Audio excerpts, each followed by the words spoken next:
तो नमस्कार, अभी हम अररिया जिला में मौजूद हैं और अररिया जिला में एक जघन्य अपराध की घटना सामने आई है। जी हां, आप सोच रहे होंगे कि हम इसको जघन्य अपराध क्यों कह रहे हैं। जघन्य अपराध ये घटना इसलिए है क्योंकि आप किसी को अपने घर में मेहमान के तौर पे घर में बुलाते हैं। मेहमान भगवान का रूप होता है, लोग मेहमान का भगवान की तरह इज्जत करते हैं और वो भगवान राक्षस के रूप में आपके ही घर की बेटी के साथ दुष्कर्म करता है, फिर उसको बहुत ही बेरहमी से खात्मा कर देता है। जी हाँ, हम आपको तस्वीर लगाएंगे, आप देखिएगा उसकी तस्वीर देखने के बाद विश्वास करिए आपकी रूह कांप जाएगी। ऐसी थी उस लड़की की तस्वीर। आप किसी को अपने घर में बुलाते हैं और वो आपकी ही इज्जत के साथ खेल जाता है। ये हो गई है आज समाज की स्थिति, इसलिए हम इसको जघन्य अपराध की घटना कह रहे हैं। यहाँ पे गांव समाज परिवार के सारे लोग मौजूद हैं। सारे लोगों से आपको मिलवाते हैं, उनसे आपकी बात करवाते हैं, सुनवाते हैं कि आखिर कैसे हुई थी घटना। देखिए, हम आपको दिखाना चाहेंगे कि ये वही भूसखार है जिसमें इस तरह की घटना की गई है। इसी जगह पे उस लड़की को लिटाया गया था, यहाँ पे उसके साथ दुष्कर्म किया गया था। दुष्कर्म करने के बाद जब वो नीच नालायक डर जाता है तो फिर उस लड़की को जबरदस्ती खत्म कर देता है और ख़त्म इतनी बेरहमी से करता है कि उसकी व्याख्या करना हमारे लिए संभव नहीं है। हम आपको परिवार वालों से सुनवाएंगे उस मंजर की दास्तां, उस गम की दास्तां आपको हम परिवार वालों से सुनवाएंगे। आप बने रहिएगा वीडियो में, आपको लेकर के चलते हैं परिवार वालों के पास, सुनवाते हैं आपको उन्हीं की जुबानी और आपको हम उस जगह पे भी लेकर के जाएंगे जहाँ पे यहाँ पे ख़त्म करने के बाद उस लड़की को ले जा करके बगल में मकई के खेत में फेंक दिया जाता है। आप सोचिए, आज इंसान कितना जानवर बन गया है, कोई किसी के ऊपर आज कैसे भरोसा करे। चलिए आपको लेकर के चलते हैं परिवार वालों के पास। देखिए, ये वही महिला है जिनकी वो बेटी थी। इन्हीं की बेटी के साथ दुष्कर्म हुआ है और दुष्कर्म करके इनकी बेटी को यहाँ बगल में थोड़ी ही दूर पे 100 मीटर के एरिया डिस्टेंस पे एक मकई का खेत है, वहाँ यहाँ पे ख़त्म करने के बाद वहाँ ले जा करके उस लड़की को फेंक दिया जाता है। बात करते हैं इनसे, सुनवाते हैं। आपकी बेटी थी दीदी? हाँ, क्या नाम है आपका? राधा सुनीता देवी। सुनीता देवी। उस लड़की का क्या नाम था जिसके साथ ये घटना हुई? राधा कुमारी। राधा कुमारी नाम था। अच्छा, क्या हुआ था घटना? कौन आया था आपके घर में? आप लोगों ने किसको बुलाया जिसने आपके घर में घुस करके आपकी बेटी के साथ इस तरह की घटना करके फिर फरार हो गया और मकई के खेत में ले जा करके आपकी बेटी को फेंका? कौन था वो लड़का? वो हमारा भतीजा का साला था। आपका भतीजा का साला था, यानी आपके बेटे का साला था, यही ना? हाँ। क्या हुआ था, क्यों उसको बुलाए थे आप लोग अपने घर में? लोग नहीं बुलाए थे। मतलब आपका, हाँ, वो जो भतीजा है आपका, क्यों बुलाया था उसको? ये गप हम नहीं जानते हो क्यों बुलाया था, उससे हमारा कोई रिश्ता नहीं था। नहीं, ये बगल में कुछ आप लोग बता रहे थे शादी वगैरह था जिसमें बुलाया गया। बगल में शादी था। उसी शादी को अटेंड करने के लिए उसको बुलाया गया था। आपकी लड़की को वो लड़का कैसे देखा, कैसे इधर ले आकर के उसके साथ दुष्कर्म? हम लोग नहीं देखे। आप लोग नहीं देखे? आप लोग कहाँ थे दीदी उस समय में?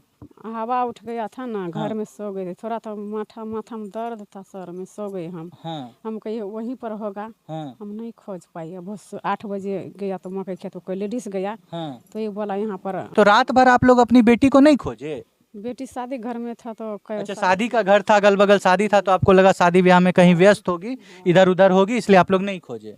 हाँ, फिर सुबह में 8 बजे आप लोगों को पता चला? हाँ, 8 बजे पता चला तो मकई खेत में लेडीज गया, वही हमको बताया, तब हम गया। तो दौड़ के जाकर के अपनी बेटी का शव आप प्राप्त किया। पता कैसे चला कि वही लड़का ये काम किया है? उसको भुस्सी तुस्सी लगा था। अच्छा, उसके शरीर में भुस्सी उस्सी लगा हुआ वहाँ था। चेक चाक हुआ तो चेक चाक हुआ, वहीं पर है वो। तो आप देख सकते हैं कि आप अगर अपने घर में किसी रिश्तेदार को बुलाते हैं तो आप बिल्कुल सावधान हो जाइए, क्योंकि आज के समय में कोई भी भरोसे के लायक नहीं है। आप सोचिए, एक भाई अपने साले को अपने घर में आमंत्रित करता है और उसी की बहन के साथ वो लड़का दुष्कर्म करके उसका खात्मा करके फिर इनको ख़त्म करके यहाँ पे छोड़ के चले जाता है। देखिए, ये वही जगह है जो हमने आपको अभी तुरंत दिखाया।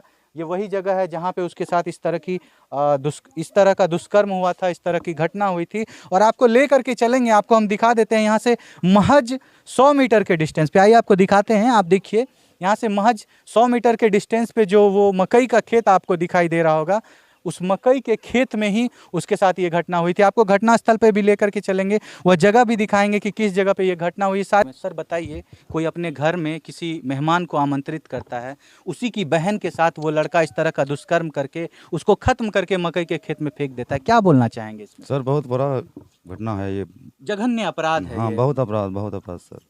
छोटी सी लड़की थी, उसके साथ इतना दुष्कर्म किया, पहले दुष्कर्म करने के बाद उसको खत्म भी कर दिया। सही बात है सर। देखिए, यहाँ पे उस लड़की की दादी मौजूद है जिसके साथ इस तरह की घटना हुई है। दादी से बात करते हैं। दादी, की कभी अहन घटना अपने घर में कोई बोलेल का, अपने घर में अभी अहनो घटना करी दिल की कभी है? एना में केना के ओकरा केकरो पे लोग भरोसा करता है, केना के भरोसा करते। वही छौड़ा करने रहन जेकरा बोले ना सार जे रहे हाँ तोर बेटा के तोर की लगतो पोता पोता के सार रहा हाँ। वही घटना करलक है। वही करके।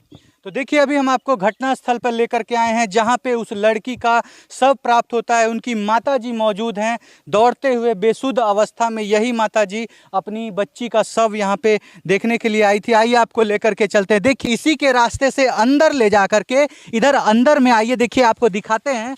ये देखिए अंदर में एक जगह बना करके लड़की को फेंक दिया गया था। इसी जगह पे लड़की को छुपा दिया गया था। आप ये जगह देख सकते हैं। उसको खत्म करके अंदर ला करके छुपाया गया था ताकि किसी को पता ना चल सके कि उस लड़की को कैसे खत्म किया गया है। भी आप यहाँ पे भूसा का जो है जो छोटा छोटा जो दाना है आप देख सकते हैं। अभी भी यहाँ पे भूसा का दाना है। हमने आपको वीडियो के शुरुआत में बताया था कि भूसा जो भूसखाड़ी होता है, जो गाय के खाने का चारा होता है, उसी के अंदर में घुसा करके उस लड़की के साथ अन्याय किया गया था, उसके साथ दुष्कर्म किया गया था। देखिए उनकी माता जी हैं, यही आई थी, यही अपने लड़की का शव देखी थी। इनको किसी महिला ने जो कि यहाँ पे भुट्टा उखाड़ने के लिए आई थी, इनको बताती हैं कि ऐसी घटना होती है। देखिए माता जी से सुनवाते हैं। कैसे पता चला आपको दीदी यहाँ पे कि आपकी लड़की यहाँ पे पड़ी हुई है? दोसर लेडीज आई थी, वही बताई थी। अच्छा, जो यहाँ पे घास वास काटने घास उस उखाड़ने आई होगी या भुट्टा तोड़ने आई होगी, वही बताइए आपको? बाहर आई थी। अच्छा, तो वही देखा यहाँ पे कि लड़की पड़ी हुई है, पड़ी हुई तो है। दौड़ते हुए आपको जाके बोली? हाँ, तब फिर यहाँ से हम उठा के ले गए। और जब कुछ दूर वहाँ यार पर गया तो बच्चे लेके गिर गया मैं। अच्छा, आप उठा करके जो ले जा रहे थे अकेले, आगे ले जाके गिर गई लड़की को? हाँ, गिर गया। यहीं पे पड़ी हुई थी आपकी यहीं पर लड़की? पड़ी थी। आप क्या कहना चाहेंगे इस तरह के व्यक्तियों के बारे में? इसी जगह पे उस लड़की को फेंक दिया गया था घटना करने के बाद। आप देख सकते हैं इसी जगह सुला दिया गया था, छुपा दिया गया था कि मैंने जो दुष्कर्म किया है, मैंने जो पाप किया है, वो पाप इस भुट्टा के खेत के तले छुप जाएगा। लेकिन आपको बताना चाहेंगे कि मुजरिम कितना भी शातिर क्यों ना हो, किसी भी तरह से छुपा करके कोई अपराध क्यों ना करे, लेकिन वो बच नहीं सकता, उसका पाप छुप नहीं सकता। और आखिरकार पता चल गया कि उसी व्यक्ति ने इस तरह की घटना की है। आप क्या कहना चाहेंगे इस तरह के व्यक्ति के बारे में? आप क्या कहना चाहेंगे उस इंसान के बारे में? आप क्या कहना चाहेंगे जो आज समाज में इस तरह की घटना हो रही है? लड़कियां कहीं भी सुरक्षित नहीं है, चाहे वो बूढ़ी हो, चाहे वो जवान हो, चाहे वो लड़की हो, चाहे वो छोटी लड़की हो, कोई भी हो, आज समाज में सुरक्षित नहीं है। देखिए इस माँ की वो छोटी बेटी थी। आपको बताना चाहेंगे कि ये जो माँ है, आप ये पहले ही भगवान ने इसके सर पे बहुत बड़ा पहाड़ तोड़ा। इनका पति इनको छोड़ करके चले गया, खत्म हो गया इस दुनिया से, आज वो मौजूद नहीं है। पहले पति चले जाता है, बाद में इनकी बेटी के साथ इतना बड़ा अन्याय हो जाता है। माँ का मुंह से आवाज़ नहीं निकल रहा है, उस स्थिति में है ये माता। आप क्या कहना चाहेंगे इस घटना के बारे में? क्या सज़ा मिलनी चाहिए उस अपराधी को? हम छोड़ते हैं आपके ऊपर। आप अपने राय को, अपने विचार को कमेंट में ज़रूर रखिए। मिलते हैं आपसे अगले वीडियो में अगले केस के साथ। तब तक के लिए आप सावधान रहिए, सतर्क रहिए। मिलेंगे आपसे फिर। जय हिंद, जय भारत।